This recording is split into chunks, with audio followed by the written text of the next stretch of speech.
เจ้าขอแสดงความภาคภูมิใจในหักแพงมายังบรรดาพ่อแม่และน้องทุกคนที่มารวมในงานในนี้ในนามข้าพเจ้าประธานวัดไซยดามของพวกเขาขอที่เป็นเกียรติในหักแพงไม่ยังคณะบริหารในการจัดตั้งคณะกรรมการทุกท่านตลอดถึงพ่อแม่ตลอดถึงแม่ครัวทุกคนและทุกท่านที่ได้สละปัจจัยและเงินเองก็ด้วยอาหารต่างๆที่เข้ามาโดเนชั่นช่วยในงานเปิดเทพีสงกรานต์ปี2026ของพวกเราในมื้อนี้ข้าพเจ้ามีความภาคภูมิใจที่สุดที่เห็นทุกท่านยังบนเรื่องฮีตคองอันดีงามของชาวพุทธและยังมีน้ำใจความกันรักษาฮีตคองประเพณีอันดีงามของพวกเขาสืบทอดต่อไปถึงเส้นลูกเส้นหลานของพวกเขาตลอดไป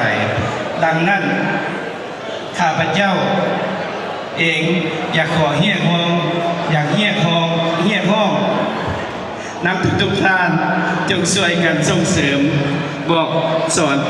ให้น้อมนุ่มลูกหลานและเยาวชนของพวกเขารู้จักในงานสืบทอดฮีตคองอันดีงามของเฮาตลอดไป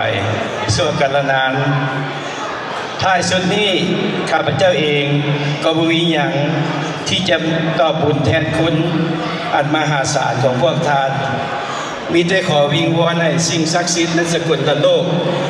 นี่จงมาคุ้มครองให้พวกท่านจงมีแต่ความสุขกายสบายใจหายจากพยาธิโรคานาประการขอให้ทุกท่านจงมีแต่อายุวันนะสุขะพละเถิดบัดนี้งานของพวกเขาก็เป็นที่เปิดเป็นที่เรียบร้อยข้าพเจ้าขอความใจแทนเนี่ย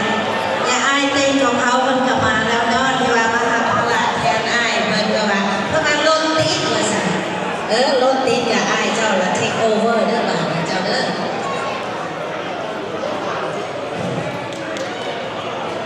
ขอเสียงตบมือให้ประธานบัตรมาเลยนะขอเสียงตบมือขอความใจหลายๆขอความใจ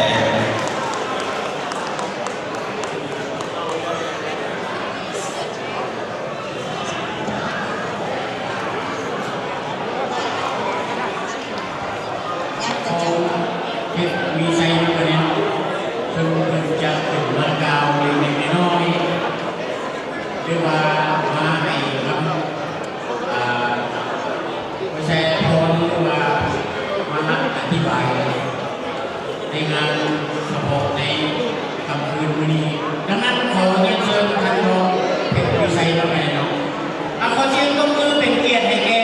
ท่านรองเพชรวิไซเขาในวันนี้อันนี้เพิ่งเราเป็นผู้ที่ประทับมันเอามาตลอดเขาว่าดีปัจจุบันเป็นปีที่22-23แล้วเส้นกันขึ้นกันครับกันน้อยกับประธานอะไรย่างทำให้กับเรืออยากมาสร้างเอาหักคนแทงอยากมาอุดหนุนหรือว่าสุดยุ่งวัฒนธรรมลาวหรือว่าศาสนาไม่ให้เป็นที่สักการะบูชาของที่มีลูกน้องหรือว่าให้เกียรติกันไม่เกียรติชาวต่างชาติเป็นในทางที่ว่าประเพณีลาวมีอย่างนี้และมีอะไรเป็นที่น่าเคารพนับถือหน่อยนะครับเพราะนั้นเราขอเรียนเชิญเราเลย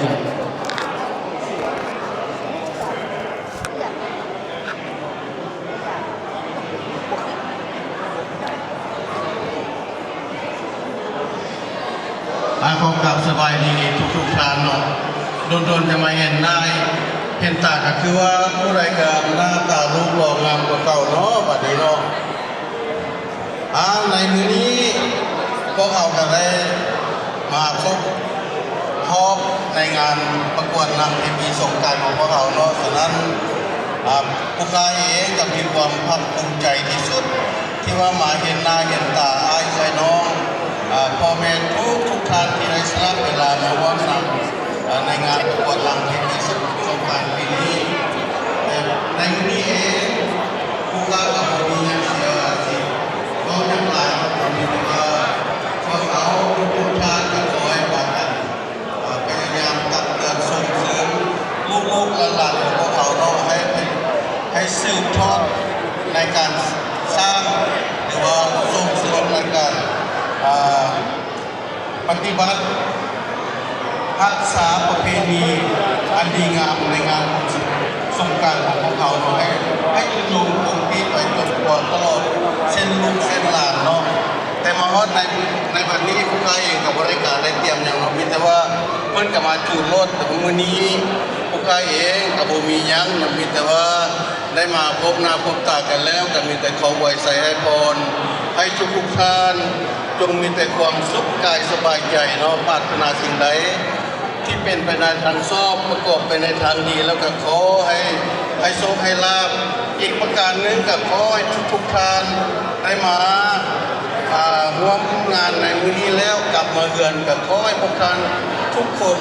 ที่อยู่ทางใกล้หรือว่าทางไกลถึงได้ขึ้นรถลงเรือไปเหนือลงใต้อันนี้ก็ขอ Now Sangha 2016, they are doing blessing dance. Now we go on to our programs. Rosa, Isabella, and Pesuda, please come on forward to do your blessing, New Year blessing. Okay, before that thing happen, we would like to introduce you our coordinator for National event for tonight. They will cry as แต่ว่าเขาอยากแนะนำผู้ที่เล่นเบียร์สำหรับพระราชทานท่านหนึ่งวันคืนดีมากคืออลิสัน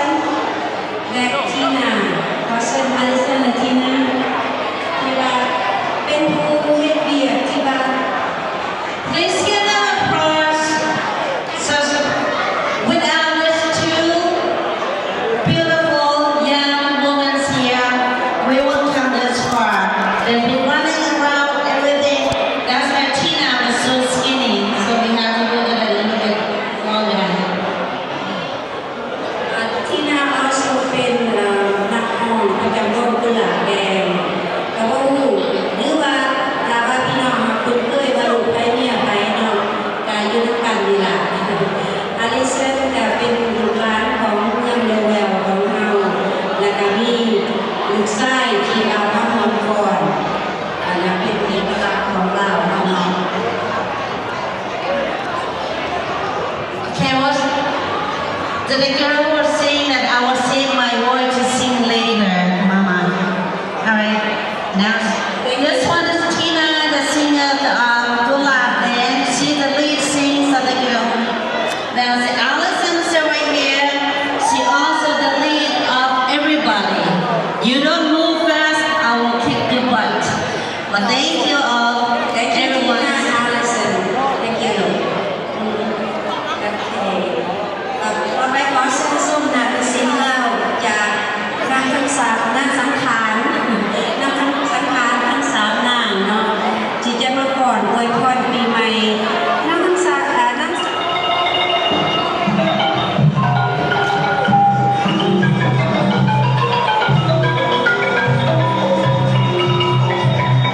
Now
Thank you so much for the beautiful.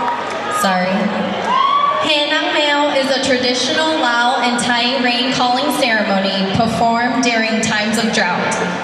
In this village procession, a cat is carried throughout the community while villagers sing and ask for rain, essential to rice farming in Laos. The ceremony represents the belief in nature and spiritual forces and unity among villagers. The dancers before you today include Navali, Ezra, Sansa, Eileen, Nikita, Kylie, Emilia, Scarlett, Bella, Aisha, Genevieve, Ava, and Penelope. Please give them your undivided attention.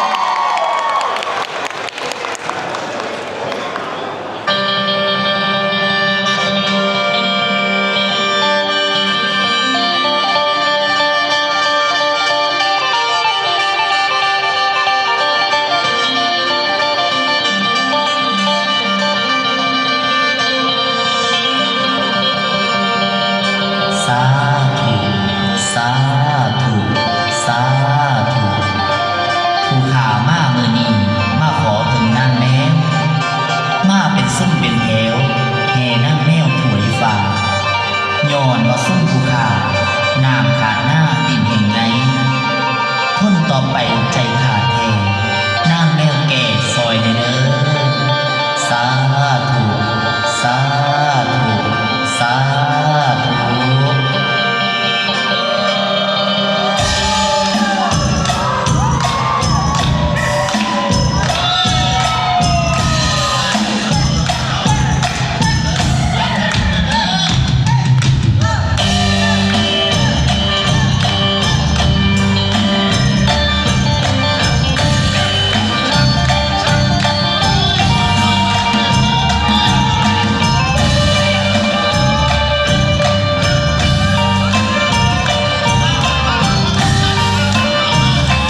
Okay. 1, 2, 3.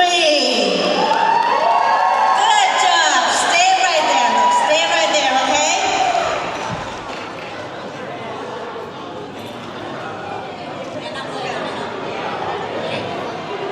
ในระยะนี้เนาะเพราะว่าพิธีกรรักพิธีกรใหญ่คือยายเต็งแก้วมณีก็มาหอดแล้ว ดังนั้นก็ขอมอบหน้าที่นี้ให้แกยายเต็งพิธีกรประจำวัดลาวมิสยารามของเฮาขอเส้น ขอเสียงตบมือเป็นกำลังใจให้แกหลานน้อยเขาอีกว่าหนึ่งเนี่ยอันนี้แหละเนาะเพิ่นว่าเลี้ยงสร้างเข้าขายงาได้กินข้าวเพิ่นว่าเลี้ยงสร้างน้อยตายจ้อยก็บ่ยังเพิ่นว่าซั่นอันนี้มันบ่แม่นกันเลยถือซะว่าสร้างน้อยๆที่ยืนอยู่ทั้งหน้าท่านผู้มีเกียรติในมือนี้จะเป็นผู้ใหญ่ในมือหน้าอาจจะเป็นนางสังขารอาจจะเป็นนางงามแนวใดแนวหนึ่งเนาะคะแนนเนาะดังนั้นเพื่อรักษาไว้ซึ่งวัฒนธรรมลาวเอารักษาไว้ซึ่งพระพุทธศาสนาที่เขาเคยนำพากันมา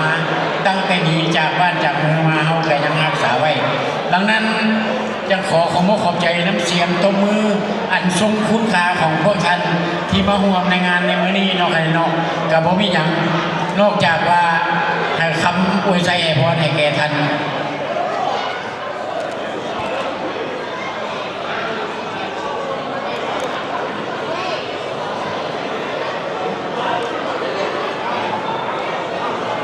และอีกอย่างหนึ่งก็อยากขอเชิญลาวไทยคิทเช่นคือว่าเจ้าของห้านลาวไทยคิทเช่นเนาะกันเนาะมามอบรางวัลให้แกหลานน้อยเขาโอ้ยเป็นใบร้อยเลยแม่เนาะกันเนาะเพราะว่าหลานน้อยสิดีใจแน่กันเลยท่านเป็นใบเศร้านี่จะบ่อยากปานใดเด้ท่านเป็นเปิดเบิ่งเงินใบร้อยนี่โถมือยันเรียนไปสะท้อตั้งแต่เช้ามาจากไหน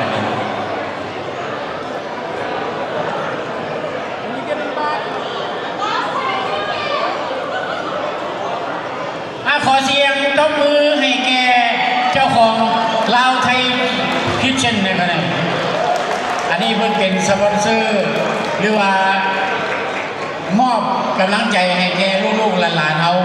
ซึ่งเกิดไม่ในรุ่นในอเมริกานี่นั่นขนาดนั้นล้วนแล้วแต่เกิดอยู่ในอเมริกาทั้งหมดเลยนี่ก็ได้คือขน้อยนี่เท่ามาตั้งแต่บ้านแล้วว่าเป็นเท่าจากมือนี้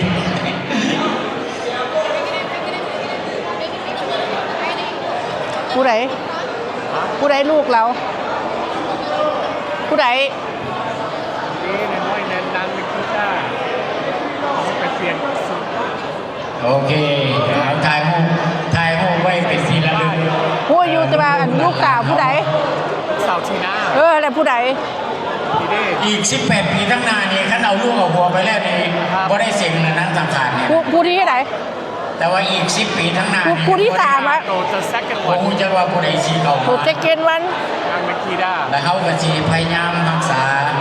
ซึ่งวัฒนธรรมลาวนะครับแน่นอนคือมีการเสียงนั่งสังขารเพื่อรักษาไว้ซึ่งวัฒนธรรมลาว